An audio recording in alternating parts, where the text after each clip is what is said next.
Hey, this is Brian. Welcome to Philosopher's Notes TV. Today I'm not wearing my gray jacket. I have a light blue shirt on, as you can see. And we're going to do The Power of Full Engagement by Tony Schwartz and Jim Loehr. Awesome book, Powerful Engagement. As always, 6-page PDF Philosopher's Notes in this great book. The Powerful Engagement. The subtitle is Managing Energy, Not Time, is the key to high performance and personal renewal. So a lot of people talk about time management, right? Time management, this program, that program, et cetera, et cetera. These guys say, no. It's not about time management, it's about energy management. And this book is all about that. There are 4 principles to full engagement, which we'll use as our guide in this quick overview of the great book. Principle number 1 is that full engagement involves drawing on 4 sources of power, right, of energy. One, physical, which is what we usually think of when we think of energy. Another one is emotional, spiritual, and mental. So principle number 1 is we want to draw on power from all 4 of those domains. And we want to pay attention to our physical energy, our mental energy, our emotional energy, and our spiritual. I think that was one I just missed. Principle number 2 is that energy diminishes with both overuse and underuse. So if you're overworking, you're going to lose energy. And you're also going to lose energy if you're underworking. If you're just sitting there laying on the couch like a couch potato, well, your body's going to adapt to that. Energy will decrease. And if you're training, working, always caffeinating yourself to get by day in and day out, you're going to lose energy ultimately. So what we want to do is move then to number 3. And we want to honor the fact that we want to find a good use of our energy where we're not underusing and we're not overusing. Principle number 3 is to build capacity in all 4 of those domains, mental, emotional, spiritual, and physical. We need to train like athletes train. Athletes go to their edge and just a little bit past it, right? And then something called the training effect happens, which we'll get into in a moment. We want to embrace our lives like athletes. Really cool idea. And that's how we get systematically stronger, is by consistently pushing ourselves to the edge and then letting our bodies gain strength in recovery. So principle number 4 is we want to have positive energy rituals, things that we do consistently and things that we stop doing. They talk about positive rituals and negative rituals, a theme we come back to again and again and again in all these episodes and in the notes, and they go off on. Really cool stuff. So a couple of things there. 1, training like an athlete. They started their work studying and working with and coaching athletes. And what they discovered was, well, actually they couldn't figure out why it was that some athletes performed at such a high level and they consistently beat those at a level just right below it. And one of the things they discovered surprised them as they studied tennis professionals and tennis athletes.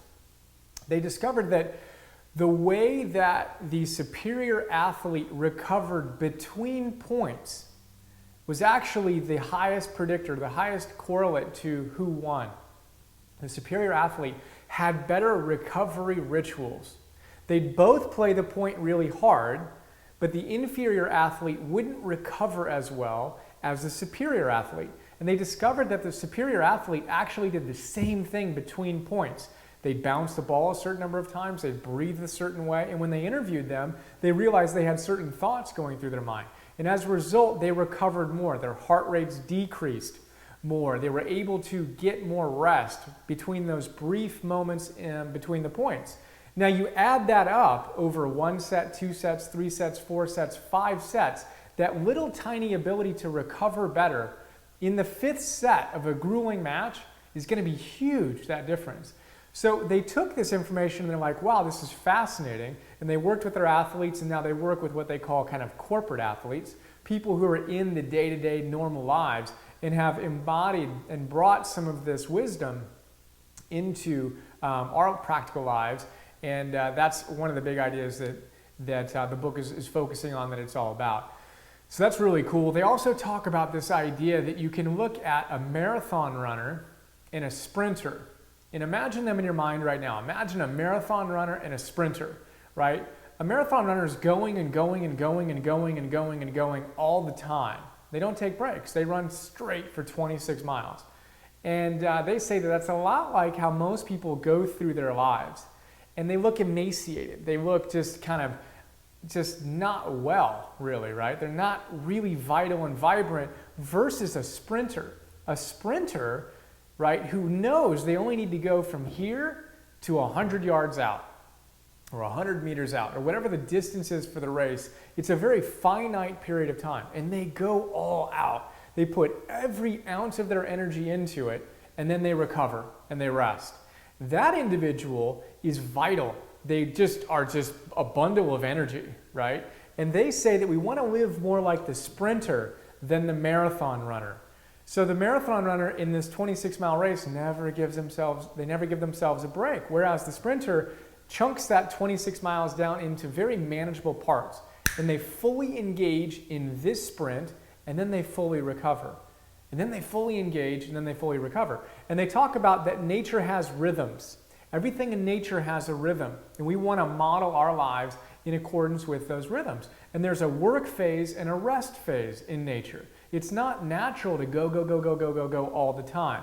And it's definitely not natural to go all the time and then to supplement our fatigue and to accommodate our fatigue with caffeine and sugar and all these other things that keep us up. That's the ultimately most brilliant way to destroy our overall vitality. When we're tired, there's a reason we're tired, and that's because we just did our work phase. Now we need to recover. And as we embrace the recovery phase, we find a deeper vitality than if we just keep on going. Tal Ben-Shahar, who I talk about all the time, is a big fan of this book as well. He says it's not that we work too hard, it's that we don't recover enough. So it's not that we work too hard, it's that we don't recover enough. That's a really big idea. Think about that. And then think about how you can fully engage and then come off and allow for that rest rhythm. It's the day and night cycles, full moon, new moon, etc.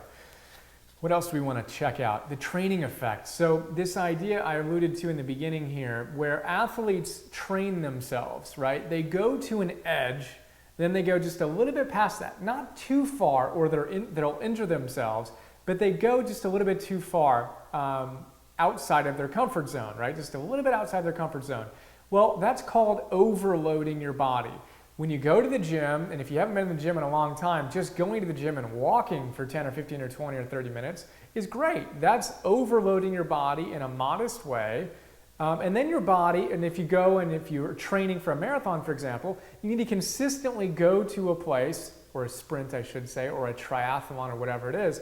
You need to go to a place that's a little bit past your current comfort zone, overload your body, and then your body will overcompensate. It will build strength at that edge, and it's thinking to itself in the way that bodies think to themselves, wow, I guess he wants me to be able to do this. He wants me to be able to lift 150 or 250 pounds, or ride a bike for 20 miles, or swim for a mile. Apparently, that's something that we're going to be doing often because he just did it, and I don't want to get my butt kicked next time. So I just got overloaded, and now I'm going to overcompensate. I'm going to build strength where strength didn't used to exist. That idea is called the training effect. It's how everything is shaped in our bodies and in our mental conditions and in our emotional conditions and in our spiritual conditions. We go to an edge and then we go a little bit beyond it. It hurts a little bit maybe at the time. Sometimes we go way too far, but we go to that edge, we overload ourselves a little bit, and then we get stronger. That's how strength and energy is built in every domain of our lives. And they say that if you want to get into the power of full engagement, you've got to train like athletes do, consciously, in every aspect of your life, mental, physical, spiritual, and emotional. And they have some great ideas I'm not going to have time to get to on taking care of yourself and going to those edges. One really quick idea, drink plenty of water. All the great nutrition and energy teachers talk about that. If you're not drinking water, you're dehydrated, your energy is going to go down. It's a simple way to improve your energy.